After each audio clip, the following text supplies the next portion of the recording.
Oh, hello. It's so lovely to see you. So listen, I need to speak to Phoebe Waller-Bridge. So pop around the shops or have a cup of tea, catch up on the tea, like whatever you like.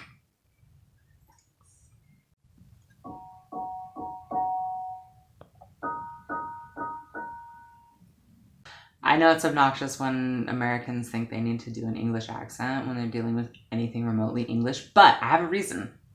I am an Anglophile. That's right. I am quite obsessed, quite fascinated with all things English. And it started from a long time ago. I believe it started with the movie Labyrinth and David Bowie's performance as Jareth, the Goblin King.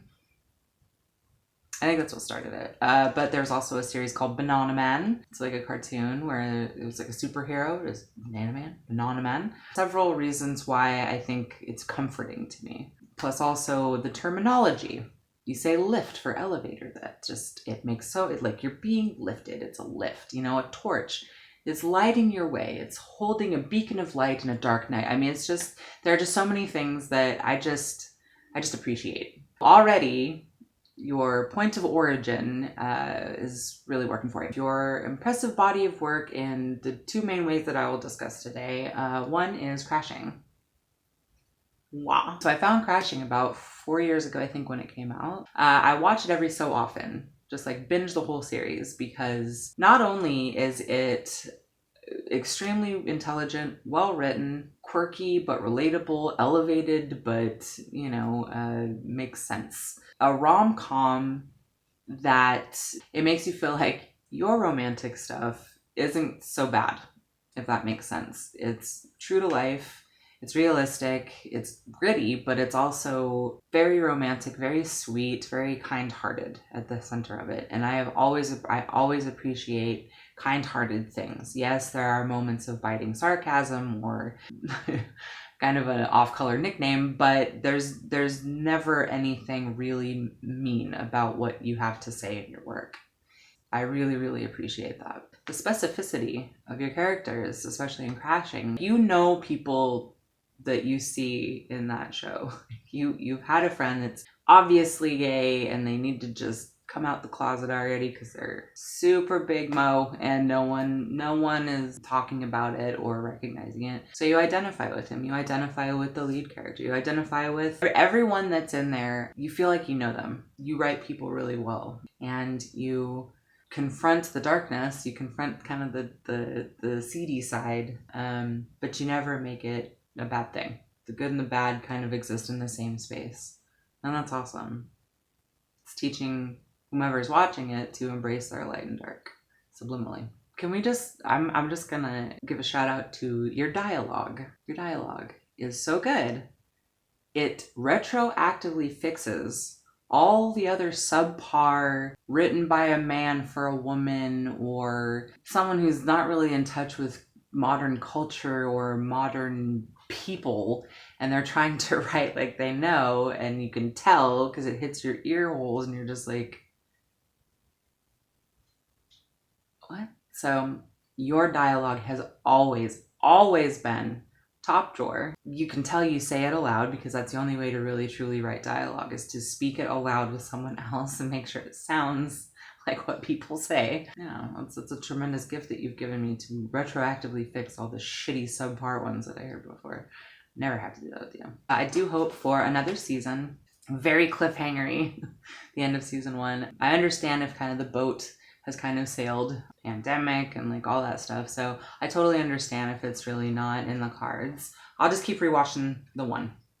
That's totally fine. I do that anyway. I would love for a second season. So I'm hoping for that.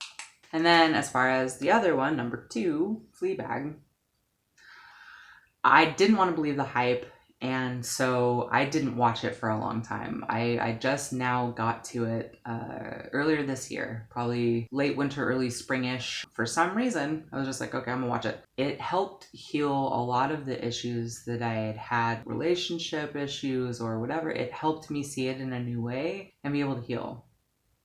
Like that is the beauty of art and why it's so important, and why when it's done well, it hits home so hard. That's a tremendous thing. You did it so well.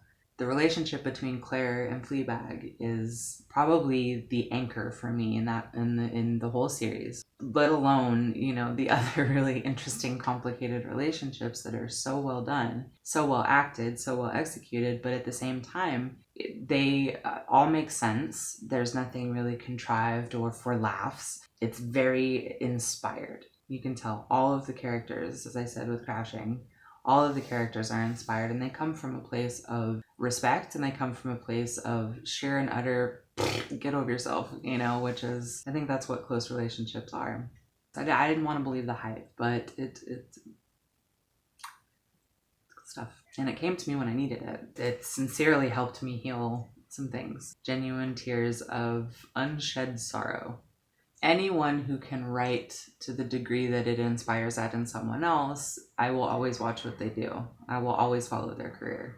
At the end of the day, that's why we watch, right? The whole series is a masterpiece. I love so many things about it. The fact that it's a standalone. You could watch the first season and just the first season, the second season, just the second season, and they would be these wonderful standalone masterpieces on their own. And then you put them together. The fact that it's a stage production, it was a stage production first, a brilliant, engrossing, kind of mesmerizing stage play. Not only did you not damage any of that magic from the stage production, you just elevated it visually, and you fleshed it out, which is what any theater nerd will tell you. Stage to screen adaptation, that's the way you do it. It's all very neatly tucked into the same place. It's like it comes from the same space. And you can feel that. It's mastery. Pure, unadulterated mastery. Claire and Fleabag's relationship, what she says to her in the last episode about the airport, I think every female wants to hear another female say about them.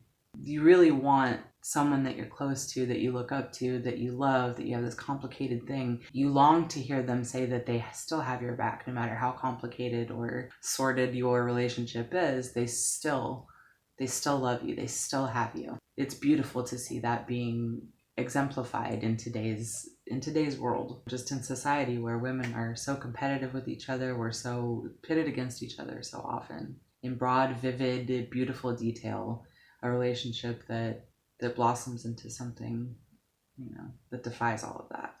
As someone who is intrinsically Fleabag in nature, it was very cathartic to see her go through her personal growth journey, to see her shed the layers of bullshit that just really didn't serve her, and to see her step into her own power, so to speak. I hear a lot, because it's such a brilliant series, you should do a third season, like where's the third season? Oh, and they tend to diss the way that it all came to a close, the way that the curtain fell on the whole series. But I would just say a couple things. One of the reasons why I really identify and love English series or whatever in particular is you know when to bow out gracefully. You don't hang on for 30, 40 seasons and let it just be a shell of itself for mass appeal and for the laugh track's sake. So the fact that you kept it at 2 seasons is all the more reason for me to love it. Although it is it's like a warm comforter out of the dryer. It's very comforting to watch. I think that if you had kept going with it, it wouldn't necessarily be so. The first 2 seasons would be. As far as the ending, that is a happy ending. If the priest had done what everyone wanted him to do, or what everyone, the grand, broad romantic thing, it wouldn't have been true to him or her. To see all of that be not for nothing, but just for another step towards her autonomy and her being okay on her own 2 feet is brilliant. And I wouldn't have it any other way. I haven't seen Killing Eve, but in the same way the other ones came to me when I needed them, I am certain that I will find it when I need it, and I'm sure I will love it.